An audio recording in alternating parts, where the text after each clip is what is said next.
ये एक मामूल का दिन था जब 33 वर्कर्स अपनी रोजाना की रूटीन के मुताबिक 2300 फुट नीचे एक सुरंग यानी कि माइन पर काम करने गए। ये लोग जिस माइन पर काम कर रहे थे इसकी गहराई 632 मीटर से भी ज्यादा थी। इस सुरंग में जाने और फिर वापस आने का सिर्फ यही एक रास्ता था। माइन के सबसे निचले हिस्से में जहां वर्कर्स काम कर रहे थे वहां का टेम्परेचर इंतहाई ज्यादा था और जबकि वहां ऑक्सीजन की मिकदार इंतहाई कम थी। इस दिन माइन में सारे काम मामूल के मुताबिक ही हो रहे थे, लेकिन फिर अचानक कुछ ऐसा हुआ जिसने इन वर्कर्स को मौत के बहुत करीब कर दिया। मजीद डिस्कस करने से पहले आपसे गुजारिश है कि वीडियो को लाइक कीजिए, चैनल को सब्सक्राइब कीजिए और बेल आइकन पर लाजमी क्लिक कीजिए ताकि नेक्स्ट आने वाली वीडियोस के नोटिफिकेशंस आपको मिलते रहें। फ्रेंड्स, ये दिन 5 अगस्त 2010 का था। चिली के एटाकामा डेजर्ट के बिल्कुल दरमियान में एक माइन पर कॉपर और गोल्ड की माइनिंग का काम चल रहा था। इस माइन को सैन जोस के नाम से जाना जाता था, जिसको एक प्राइवेट कंपनी ऑपरेट कर रही थी। माइन का बॉटम जमीन से 2300 फुट नीचे था, जहां पर जाने का रास्ता एक स्पाइरल ट्रैक जैसा था, जिस पर एक जीप की मदद से वर्कर्स और माइनर्स को इसके बॉटम तक पहुंचाया जाता था। 120 साल इस पुरानी माइन में हर साल 30 से 40 वर्कर्स अपनी जान से हाथ धो बैठते थे, जबकि 5 अगस्त 2010 वाले दिन इस माइन में 33 वर्कर्स काम कर रहे थे। माइन के जिस हिस्से में ये 33 वर्कर्स काम कर रहे थे वहां माइन में पैदा होने वाले एक क्रैक की वजह से एक हादसा पेश आ गया और एक बहुत बड़ा देव हैकल पत्थर माइन पर आ गिरा। इस पत्थर ने माइन में आने और जाने वाले रास्ते को ब्लॉक कर दिया और किसी भी सूरत इसको हटाना नामुमकिन था। इस सारी सिचुएशन में वर्कर्स की जान तो बच गई थी, लेकिन अब वो एक खौफनाक सूरत हाल में फंस चुके थे। ना तो वो अब इस माइन से बाहर आ सकते थे और ना ही उनके पास 2300 फुट नीचे इस सुरंग में इतना खाना मौजूद था, जबकि उनका जमीन से राब्ता भी मुनक़ता हो चुका था। जबकि सुरंग के अंदर चारों तरफ से बंद हो जाने की वजह से वहां ऑक्सीजन का लेवल भी खतरनाक हद तक कम हो गया था। उनके लिए ये सब कुछ ऐसा था जैसे उन 33 वर्कर्स को कब्र में जिंदा दफना दिया गया हो। लेकिन हैरानकुन तौर पर पूरे 69 दिन के बाद उन सब 33 वर्कर्स को माइन से जिंदा बाहर निकाल लिया गया। लेकिन ये आखिर कैसे पॉसिबल हुआ? अपने साथ सिर्फ एक वक्त का खाना ले जाने वाले वर्कर्स आखिर कैसे इतने दिन तक जिंदा रहे और कैसे इतनी लिमिटेड ऑक्सीजन में उन्होंने 69 दिन गुजारे? और जिस माइन को खोदने में पूरे 120 साल लगे थे, उस माइन से इंजीनियर्स को इन वर्कर्स को बाहर निकालने में किन किन मुश्किलात का सामना करना पड़ा, आप ये सब जान पाएंगे आज की इस वीडियो में। ये कोलैप्स दोपहर के 2 बजे हुआ था और इसकी शिद्दत इतनी ज्यादा थी कि इससे पैदा होने वाला धुआं ना सिर्फ माइन के एंटर होने वाले रास्ते से निकला था, बल्कि उसने आसपास के इलाके को भी झंझोड़ कर रख दिया था। ये खबर पूरे चिली में आग की तरह फैल गई। माइनिंग करने वाली कंपनी ने फौरन इमरजेंसी नाफिज कर दी, जबकि 33 वर्कर्स की फैमिलीज को यही फिक्र खाई जा रही थी कि इनके प्यारे माइन के अंदर जिंदा भी हैं या नहीं, जबकि ये जानने के लिए माइन के अंदर जाकर देखना जरूरी था। माइनिंग कंपनी के मुताबिक इस कोलैप्स की वजह से माइन काफी कमजोर हो चुकी थी और इसके अंदर जाना बहुत खतरनाक साबित हो सकता था। इसी वजह से माइनिंग कंपनी रेस्क्यू ऑपरेशन करने से इनकार कर रही थी। जैसे जैसे वक्त गुजरता जा रहा था वैसे वैसे माइन में फंसे वर्कर्स के बचने की उम्मीद भी कम होती जा रही थी। लेकिन वहीं एक रिटायर्ड माइनर्स जोस वेगा भी मौजूद था, जो उन 33 वर्कर्स में से एक वर्कर एलेक्स का बाप भी था। अपने बेटे को किसी भी कीमत पर बचाने के लिए जोस अपनी जान को खतरे में डालने को भी तैयार हो गया। जब जोस अपनी गाड़ी में माइन के अंदर दाखिल हुआ तो वहां का मंजर बहुत दिल दहला देने वाला था। माइन में जगह जगह क्रैक्स आ चुके थे और अभी तक छोटे छोटे पत्थर गिरने का सिलसिला जारी था। जॉस इन सब के बावजूद अपने बेटे एलेक्स को बचाने के जुनून में अपनी गाड़ी आगे बढ़ाता रहा, लेकिन थोड़ी ही दूर जाकर जॉस ने जो देखा वो उसके लिए भी नाकाबिल यकीन था। उसका रास्ता एक बहुत बड़े पत्थर ने रोक लिया था। ये वही पत्थर था जिसकी वजह से पूरी माइन कोलैप्स हो गई थी और इसका रास्ता भी बंद हो गया था। ये कोई आम कमजोर पत्थर नहीं था, बल्कि डायराइट का एक बहुत ही मजबूत पहाड़ जैसा पत्थर था। डायराइट ग्रेनाइट से भी 2 गुना ज्यादा हार्ड होता है। एक अंदाजे के मुताबिक ये पत्थर 7 लाख टन जितना वजनी था, यानी इसका मैच दुनिया की सबसे बुलंद तरीन इमारत बुर्ज खलीफा से भी ज्यादा था। ये तो पता लग चुका था कि किसी भी सूरत ना तो इस पत्थर को हटाया जा सकता है और ना ही इसे काटा जा सकता है। लेकिन जॉस ने इस माइन में कई साल तक काम किया था और वो जानता था कि इस माइन में वेंटिलेशन टनल्स भी मौजूद हैं जो सीधा माइन के बॉटम तक पहुंचता है। लिहाजा जॉस ने एक सर्च टीम के साथ मिलकर इस वेंटिलेशन टनल से माइन के अंदर पहुंचने की प्लानिंग शुरू कर दी। अभी वो लोग ये तैयारी कर ही रहे थे कि एक बार फिर से एक जोरदार धमाका हुआ और ये धमाका था सेकंड कोलैप्स का। और इस कोलैप्स की वजह से वेंटिलेशन शैफ्ट्स भी कोलैप्स होकर बंद हो गईं। इस कोलैप्स के बाद जॉस अपने बेटे को तलाश करने की आखिरी उम्मीद भी खोने लगा था।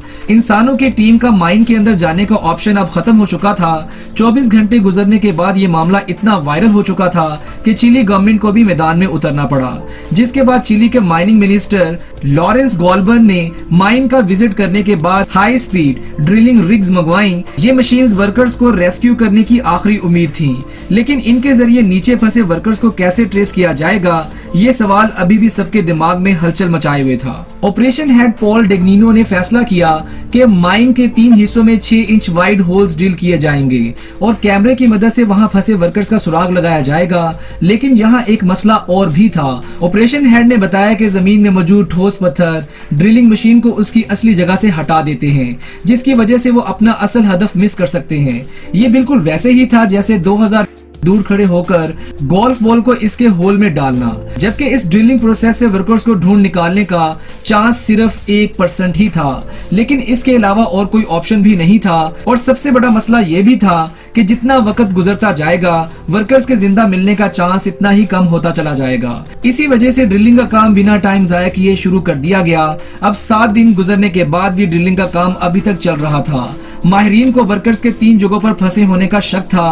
पहली जगह 1000 फुट नीचे थी, जहां पर माहिरीन को किसी किस्म की कोई हरकत दिखाई नहीं दी। दूसरी जगह 1660 फुट नीचे थी, लेकिन वहां पर भी सिर्फ अंधेरे के अलावा कुछ नजर नहीं आया। माइनिंग लोकेशन पर मौजूद लोग बहुत बेकरार और बेचैन थे, जबकि उनकी इस बेकरारी और बेचैनी में इजाफा हो चुका था, क्योंकि अब वर्कर्स के जिंदा बच जाने का चांस भी कम होता जा रहा था। ड्रिलिंग का काम भी दिन रात बिना किसी ब्रेक के चल रहा था और ये जगह जमीन से 2300 फुट नीचे थी, जहां पर एक छोटा सा कमरा भी मौजूद था जिसे रेफ्यूज कहा जाता था। किसी भी हंगामी सूरत हाल में वर्कर्स रेफ्यूज में इकट्ठे हो जाते हैं, जहां पर 3 दिन का खाना मौजूद होता था। लेकिन जहां भी एक मसला पैदा हो गया, वो मसला ये था कि रेफ्यूज तक ड्रिलिंग पाइप को ले जाने में मजीद 1 हफ्ते का वक्त लग सकता था, लेकिन पहले ही 1 हफ्ता गुजर चुका था और अब मजीद 1 हफ्ता लगने जा रहा था। अगर वर्कर्स रेफ्यूज तक पहुंच भी गए होंगे तो उनके पास सिर्फ 3 दिन का खाना मौजूद होगा, क्योंकि इसके अलावा और कोई चारा नहीं था। इसीलिए एक बार फिर ड्रिलिंग का काम शुरू हो गया। अब माहिरीन को रिफ्यूज तक पहुंचने के लिए एक खास एंगल से ड्रिलिंग पाइप को अंदर भेजना था, ताकि वो 2300 फुट के बाद सीधा रिफ्यूज को हिट करे। लिहाजा एक खास एंगल निकाला गया और ड्रिलिंग का काम शुरू हो गया। 7 दिन के बाद ड्रिलिंग पाइप 2300 फुट नीचे तक तो पहुंच गया, लेकिन वहां पर भी सिर्फ अंधेरा ही अंधेरा था, क्योंकि पाइप का निशाना रिफ्यूज से सिर्फ 100 फुट दूर जाके लगा था। अब 14 दिन गुजर चुके थे और वर्कर्स के जिंदा मिल पाने का चांस ना होने के बराबर था। नाउम्मीदी पूरी तरह फैल चुकी थी और रेस्क्यू हेड ने रेस्क्यू ऑपरेशन बंद करने का भी ऐलान कर दिया था। लेकिन चिली के माइनिंग मिनिस्टर लॉरेंस गोल्बर्न ने अपनी जाती कैलकुलेशन से एक आखिरी बार ड्रिलिंग करने की रिक्वेस्ट की। लिहाजा अब एक आखिरी बार ड्रिलिंग का काम दोबारा से स्टार्ट कर दिया गया। मजीद 3 दिन के बाद ड्रिलिंग पाइप एक बार फिर से 2300 फुट नीचे पहुंच गया। अभी पाइप को निकालकर कैमरा भेजना ही था, लेकिन अचानक माइनिंग मिनिस्टर को पाइप में एक अजीब सी आवाज सुनाई देने लगी। पहले ऐसा लगा जैसे पाइप पर पत्थरों के गिरने की आवाज है, लेकिन फिर स्टेथोस्कोप लगाकर चेक किया गया तो पता चला कि ये एक ऐसी आवाज थी जिसे कोई इंसान पाइप पर हथौड़े मार रहा हो। 6 घंटे बाद पाइप को बाहर निकाल लिया गया और जब पाइप वापस आया तो उस पर एक ऐसी चीज लगी थी जिसे देखकर यकीन करना मुश्किल था। पाइप पर रेड कलर का पेंट मौजूद था, जिस पर एक कागज का टुकड़ा भी चिपका हुआ था कि हम सब रिफ्यूज में फंसे हुए हैं और हम सारे वर्कर्स अभी तक जिंदा हैं। ये जानने के बाद लोग जो वहां मौजूद थे खुशी से रो पड़े। पूरे 17 दिन बाद चिली गवर्नमेंट ने माइनर्स को ढूंढ तो लिया था, लेकिन अब मसला ये था कि उनको इतनी गहराई से बिना किसी रास्ते के वहां से बाहर कैसे निकाला जाए। और इससे भी ज्यादा चैलेंजिंग काम ये था कि उन्हें सुरंग के नीचे इतनी गहराई में जिंदा कैसे रखा जाए, जबकि इन वर्कर्स को पूरे 69 दिन तक सिर्फ 3 दिन के खाने के अवेलेबिलिटी के साथ जिंदा रखा गया। अब बारी थी उस 6 इंच के पाइप में सीसीटीवी कैमरा और फोन लाइन डालने की। सारे लोग बड़ी बेचैनी से 17 दिन से फंसे अपने प्यारों का चेहरा देखने के लिए तड़प रहे थे। कैमरे में देखा गया कि उन 33 माइनर्स की हालत शदीद खराब थी। शदीद गर्मी और हबस की वजह से उन्होंने अपनी शर्ट्स उतार रखी थी और कई माइनर्स भूख की वजह से निढाल थे। जब उनसे फोन पर बात की गई तो वो भी बेइंतहा खुश हुए, जबकि उन्होंने इतनी गर्मी और हबस में इतनी गहराई में होते हुए भी भरपूर जज्बे के साथ चिली का कौमी तराना गाया। लुइस उर्जुआ, जो कि उन तमाम वर्कर्स का शिफ्ट सुपरवाइजर था, उसने बताया कि माइन में इस हादसे के होते ही उसने तमाम वर्कर्स को इकट्ठा किया और रिफ्यूज तक लेकर आया। क्योंकि वहां सिर्फ 3 दिन का ही खाना मौजूद था, लिहाजा शिफ्ट सुपरवाइजर ने पहले दिन से ही खाना तकसीम करने में अपना हाथ तंग रखा। 1 घूंट दूध और 1 चम्मच टूना का दिया जाता था, वो भी रोजाना नहीं बल्कि हर दूसरे दिन। लेकिन उसके बावजूद ये खाना भी सिर्फ 14 दिन तक चल सका। शिफ्ट सुपरवाइजर ने यह भी बताया कि पिछले 3 दिन से उन्होंने ना ही कुछ खाया है और ना ही पानी का एक कतरा तक पिया है। यानी अब ये माइनर्स एक ऐसी हालत में थे कि एक एक करके इनकी मौत वाकई होने वाली थी। अब बाहर बैठी टीम का ये सबसे बड़ा चैलेंज था कि अब किसी भी तरह इन माइनर्स तक खाना पहुंचाया जाए, और वो भी सिर्फ 6 इंच मोटे इस सुराख से। लेकिन यहाँ एक मसला और भी था, जिस खाने के लिए वो बेकरार थे वो एक झटके में ही उनकी जान भी ले सकता था, क्योंकि पिछले 17 दिन में वर्कर्स के मिनरल्स और विटामिन्स बॉडी से ड्रेन हो चुके थे। इसी वजह से अगर उन्हें ये खाना मिलेगा तो ये उनके लिए हार्ट अटैक की वजह भी बन सकता है और इससे इनकी मौत भी वाकई हो सकती है। इस मसले के हल के लिए चिली गवर्नमेंट ने नासा फूड लेबोरेटरी से राब्ता किया, जहां से डॉक्टर्स ने इन फंसे वर्कर्स के खाने के लिए एक खास फार्मूला बताया। इस फार्मूले के मुताबिक कार्बोहाइड्रेट्स और ग्लूकोज एक खास रेशो से डाला जाना था, जिसके बाद ये स्पेशल खाना तैयार किया गया और पाइप्स में डालकर नीचे भेजा गया। जब खाना खाकर इन वर्कर्स के जान में जान आई तो इनकी बात वीडियो कॉल्स के जरिए इनके अहले खाना से करवाई गई, और दूसरी तरफ रेस्क्यू टीम ने यह प्लान बनाना शुरू कर दिया कि इनको किस तरह से रेस्क्यू करके जमीन तक वापस लाया जाए, वो भी जल्द से जल्द, क्योंकि पिछले 17 दिन से इन वर्कर्स की बॉडी को सनलाइट मुयस्सर नहीं हुई थी, जिसकी वजह से डॉक्टर्स का कहना था कि इन वर्कर्स के जिस्म में किसी भी वक्त फंगल इन्फेक्शन हो सकता है। लिहाजा फैसला किया गया कि जिस तरह ये 6 इंच मोटा होल किया गया है, इसी तरह इतना मोटा होल किया जाए कि जिससे एक इंसान को खींचकर ऊपर लाया जा सके। लेकिन यहाँ मसला ये था कि ये 17 दिन में होने वाला 6 इंच का होल नहीं था, बल्कि 21 इंच का होल था, और वो भी 2300 फुट गहराई तक। एक अंदाजे के मुताबिक इस होल को करने में 3 महीने का वक्त दरकार था, यानी 90 दिन तो सिर्फ इस होल को करने में लगेंगे। क्योंकि इस वक्त तक सबसे तेज तरीन हल यही था, तो क्या था, सबसे तेज हैवी ड्रिलिंग रिग्स मंगवाई गई और होल की ड्रिलिंग स्टार्ट करवा दी गई। अब पूरे 20 दिन गुजर चुके थे और दूसरी तरफ माइनिंग मिनिस्टर्स इस प्लान में जुट गए कि होल से वर्कर्स को बाहर कैसे खींचा जाएगा, क्योंकि गहराई इतनी ज्यादा है कि सिर्फ एक वर्कर को ऊपर लाने में 1 घंटे का वक्त लगेगा और रास्ते में दम घुटने से वो मर भी सकता है। इसी वजह से ऐसी मशीन बनाना मकसूद थी जिसमें ऑक्सीजन की सप्लाई भी मौजूद हो। ऐसी मशीन को बनाने में चिली गवर्नमेंट ने एक बार फिर से नासा से राब्ता किया। नासा के स्पेस एक्सपर्ट ने एक सोल्यूशन दिया कि एक कैप्सूल बनाया जाए जिसका डायमीटर होल के साइज के जितना हो। इस कैप्सूल में ऑक्सीजन सिलेंडर भी लगाए जाएंगे ताकि बीच रास्ते में अगर कैप्सूल किसी वजह से रुक भी जाए तो उसमें मौजूद वर्कर्स को किसी किस्म का नुकसान ना हो। नासा ने यह कैप्सूल बनाने में कम से कम 2 महीनों का वक्त बताया। जब तक ड्रिलिंग का काम खत्म होगा तब तक कैप्सूल भी बनकर तैयार हो जाएगा। अब पूरे 26 दिन गुजर चुके थे और एक एक सेकंड इंतहाई कीमती था। माइनिंग साइट पर टीवी चैनल 24 घंटे ब्रॉडकास्ट कर रहे थे और हर पल की खबर पूरी दुनिया को दिखाई जा रही थी। ड्रिलिंग टीम ने अभी सिर्फ चंद फुट की ही ड्रिलिंग की थी कि वहां अचानक एक और मसला आ गया। ड्रिलिंग टीम जिन हाइड्रोलिक पाइप्स की मदद से ड्रिलिंग कर रही थी वो लीक हो गया और पूरा काम मेंटेनेंस की वजह से रोकना पड़ गया। ये न्यूज सुनकर एक और ड्रिलिंग कंपनी ने एक और ड्रिलिंग टेक्निक के जरिए ड्रिलिंग करने और माइन में फंसे लोगों को बाहर निकालने की ऑफर कर दी। तब ही ये फैसला किया गया कि एक ही ड्रिलिंग से काम नहीं चलेगा, बल्कि किसी और तरीके से भी ड्रिलिंग का ऑप्शन रखा जाना चाहिए। यानी प्लान बी बनाने का वक्त आ चुका था। प्लान बी के मुताबिक हैमर ड्रिलिंग रिग मंगवाई गई, जो कि प्लान ए की ड्रिलिंग रिग की तरह पत्थरों को काटने की बजाय पावरफुल हैमर से उनको तोड़ेगी, और वो भी सिर्फ 1 महीने में। अब पूरे 30 दिन गुजर चुके थे। प्लान बी वाली हैमर रिग ने भी अपना काम शुरू कर दिया और प्लान ए वाली ड्रिलिंग रिग भी एक बार फिर से चल पड़ी। जब तक ड्रिलिंग का काम खत्म होता तब तक चिली गवर्नमेंट ने इन फंसे हुए वर्कर्स को एंटरटेनमेंट के लिए आईपोड्स भेजे, ताकि मुसलसल दुनिया से कटे रहने की वजह से ये किसी जहनी मर्ज का शिकार ना हो जाए। पूरे 45 दिन गुजरने के बाद भी ड्रिलिंग का काम मुसलसल चलता रहा।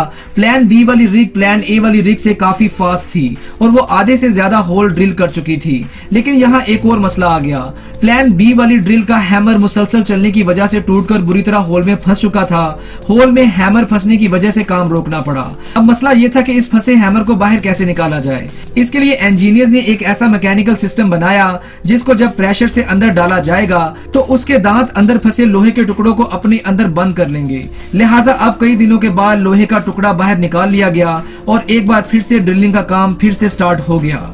माइन में फंसे लोगों को अब 52 दिन गुजर चुके थे और अब वो एक एक लम्हा खुली हवा में जाने को तरस रहे थे। लेकिन उसी दिन उनको एक अच्छी खबर मिली और ये कि नासा की तैयार करदा कैप्सूल माइनिंग लोकेशन पर पहुंच चुकी थी। अब सिर्फ इंतजार था कि ड्रिलिंग का काम खत्म हो और उन्हें बाहर निकालने का काम स्टार्ट किया जाए।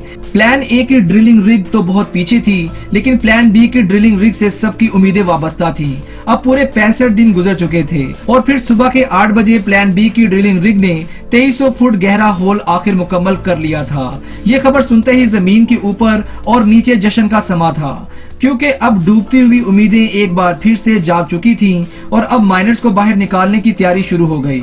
69वें दिन सुबह 6 बजे पहला माइनर बाहर निकाल लिया गया और एक एक करके 33 माइनर्स को बाहिफाजत बाहर निकाल लिया गया। फ्रेंड्स, माइनर्स ने माइन से बाहर निकलते ही ये यादगार फोटो खींची थी और ये अल्फाज आज भी रिफ्यूज में लिखे गए हैं और ये है उन 33 माइनर्स की असल तस्वीरें जिन्होंने अपनी जिंदगी के पूरे 69 दिन सैन जोस माइन में दफन होकर गुजारे।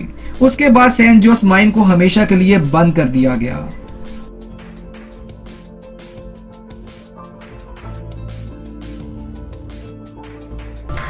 आखिर में आपसे गुजारिश है कि वीडियो को लाइक कीजिए, चैनल को सब्सक्राइब कीजिए और बेल आइकॉन पर लाजमी क्लिक कीजिए ताकि नेक्स्ट आने वाली वीडियोस की नोटिफिकेशंस आपको मिलते रहें।